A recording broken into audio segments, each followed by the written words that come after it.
Coach, opening statement, please. I thought it was a hard-fought game tonight. Obviously a lot closer than last night's game. I first want to tip my cap to Dallas Ferguson, Lance West, their staff. I thought they did an excellent job with their team tonight, and to their team. I thought they played hard.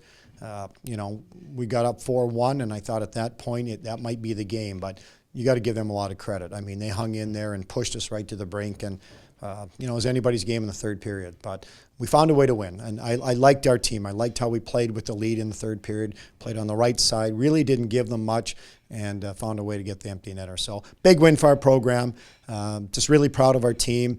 They're a tough out. They've got some real good talent on that team. So they're picked originally by the media and coaches to finish 5th in our league. So they're good, and I think they showed that 3 of the 4 games that we played them, but at home here. So having said that, we're just excited to move on and get ready for the next challenge. What was the sense when they scored the first goal there and you're down 1-0 about 2.5 minutes into the game? Well, yeah, that's not the way you want to start. We wanted to get a good start, let them know that we were ready to play and take our game to them. And, it's just one of those things where, we didn't do a real good job with coverage. And they're a good team. I give them credit. They hung in there and, they got the first one. But more importantly is I like how we bounced back. And we got the lead after the first period. And from that point on, we carried the lead the rest of the game. We played with the lead, and that's from that point on. I think that was huge in the game.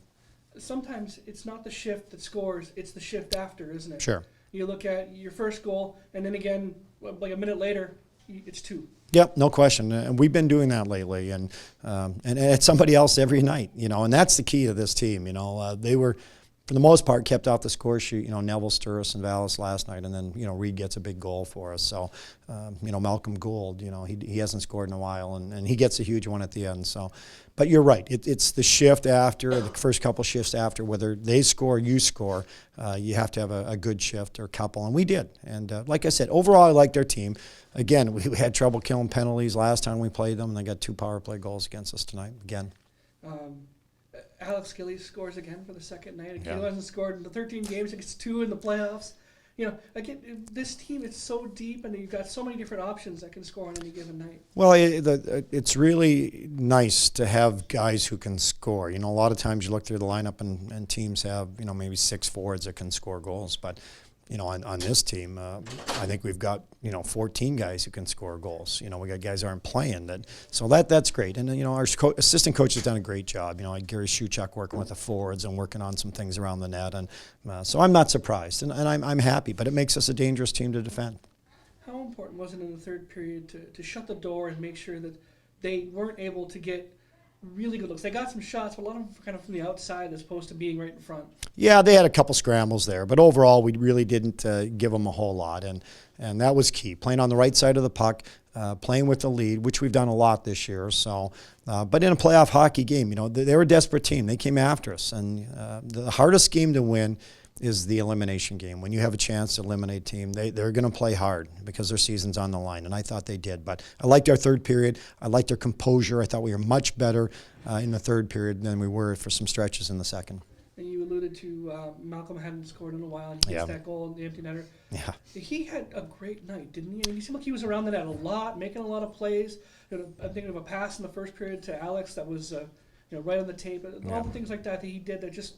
He was engaged tonight quite a bit. Well, he was, and he had some good looks. I mean, on 2-on-1, Joel made him real good pass, and Malcolm opened up and got a real good shot away. So he's a factor tonight, and he's going to have to be a factor. We need our seniors and our leaders to step up this time of year, and I thought this weekend they all did a great job of that. At the end of the game there, you have the nice celebration on the ice. You invite fans to come down and celebrate with you. What does it mean to you at this point? I know we've talked about this earlier this week. What does it mean to you, though, to have that McNaughton Cup and to see the kids raising it on the ice there?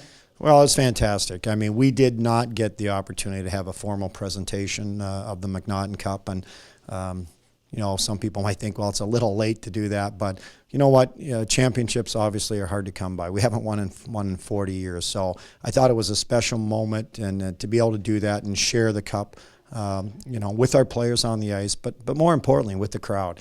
I thought about it for a few days, and I was going to try and find some way to get them down there. It's not like basketball where you can rush the court, or even football, which I sort of enjoy. And so it was neat. It was a great moment that some people will never forget. And I don't think I will either, but I thought it was a great celebration, not only for our players, but for our community and our fans. And it was awesome to see. How quickly now do you switch gears and get ready for either Ferris or Bemidji next week?